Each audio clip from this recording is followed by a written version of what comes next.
नमस्कार मंडळी.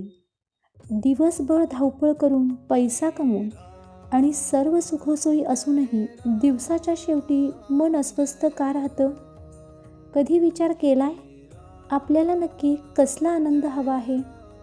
श्री ब्रह्मचैतन्य गोंदवलेकर महाराज म्हणतात, आपल्या इच्छेविरुद्ध घडलं तरी मनाचं स्वास्थ्य बिघडू न देणं हाच खरा आनंद मिळवण्याचा मार्ग आहे. पण हे साध्य कसं करायचं? भूतकाळातील दुःख आणि भविष्याची काळजी ह्यातून मनाला मुक्त कसं करायचं? जाणून घेऊयात महाराजांच्या या 1 ऑगस्टच्या अमूल्य विचारातून. आज आपण श्री गोंदवलेकर महाराजांच्या एका अत्यंत व्यावहारिक आणि जीवन बदलणाऱ्या प्रवचनावर चर्चा करणार आहोत. महाराजांनी अगदी सोप्या शब्दात सांगितलंय की आपल्याला आनंद का मिळत नाही आणि तो मिळविण्यासाठी मनाला कसं वळण लावायला हवं. महाराज म्हणतात, आपली मूळ स्थिती शांतता आणि स्वास्थ्याची आहे, पण आपण सतत कर्माच्या आणि प्रपंचाच्या व्यापात अडकलेलो असतो. जेव्हा प्रपंचाची खूप दगदग होते तेव्हा आपण काही काळ दूर जाऊन बसतो, पण त्यानं मनाची अस्वस्थता कमी होते का? नक्कीच नाही. आपल्याला आनंद तर हवा असतो, पण तो मिळविण्यासाठी जे करायला हवं ते आपण करत नाही. महाराजांनी एक छान उदाहरण दिलंय. नोकरी नको आणि खायला हवं, हे कसं शक्य आहे? म्हणजेच मनाच्या स्वास्थ्यासाठी प्रयत्न न करता आनंद शोधणं हे अशक्य आहे. मग आनंद बिघडतो कसा? जेव्हा आपल्या इच्छेविरुद्ध गोष्टी घडतात. यावर महाराजांनी एकच प्रभावी उपाय सांगितला आहे. माझी इच्छाच मी नाहीशी करणे.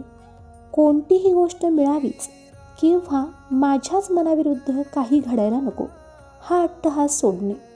प्रयत्न पूर्ण करा, पण यश अपयश रामाच्या इच्छेवर सोडा. मी हे केलं हा अभिमान सोडल्याशिवाय मनात खरी शांतता येत नाही. आपल्या स्वस्थतेचं दुसरे मोठे कारण म्हणजे गेलेल्या गोष्टी आठवत राहणे आणि उद्याची चिंता करत राहणे. महाराज स्पष्ट सांगतात की जगात जे काही होतंय ते भगवंताच्या इच्छेनेच होतंय. मग विनाकारण उद्याची काळजी का करायची? दुःखातही आनंदी राहणे हा मनाचा एक धर्म आहे.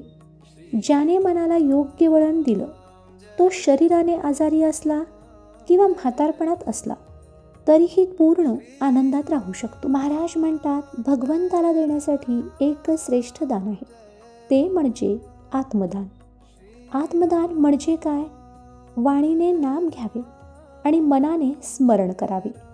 जेव्हा या दोन्हींचा मेळ बसतो आणि माणूस नामात इतका रंगून जातो की त्याला देहाची विस्मृती होते, तेच खरे आत्मदान. ज्याला नामाची गोडी लागली त्याच्यावर श्रीरामाची पूर्ण कृपा झाली असे समजावे. हा विचार आजच्या धकाधकीच्या आयुष्यात आपल्याला जगण्याची एक नवी दिशा देतो. इच्छा कमी करूयात, कर्तेपणाचा अभिमान सोडूया आणि अखंड नामस्मरणात राहून खरा आनंद अनुभवूयात. आजचा हा विचार तुम्हाला कसा वाटला हे मला कमेंट करून नक्की सांगा आणि लिहायला विसरू नका. श्रीराम जय राम जय जय राम. व्हिडिओ आवडला असेल तर लाईक करा आणि शेअर करा तुमच्या मित्रपरिवारासोबत. अशाच आध्यात्मिक व्हिडिओजसाठी पूजा अनुभव ब्लॉग या चॅनलला फॉलो करायला विसरू नका. श्रीराम जय राम जय जय राम.